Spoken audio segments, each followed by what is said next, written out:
So the culture is, we don't, automotive sales can be a stressful business. A lot of long hours, a lot of goals to meet, right? A lot of quotas. You face a lot of rejection from customers.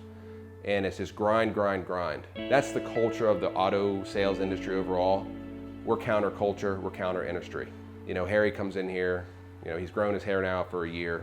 Sometimes I'm just happy if he shaves, wearing flip-flops, shades on.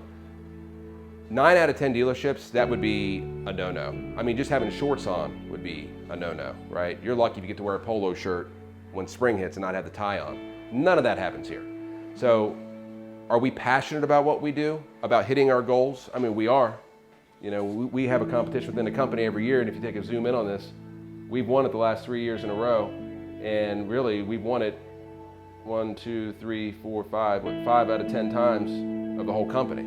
So we are competitive, but we want it to be competitive about growing for the customer base. We want it to be competitive about what can we do better to reach more people, to sell them a Jeep, but sell them their dream Jeep.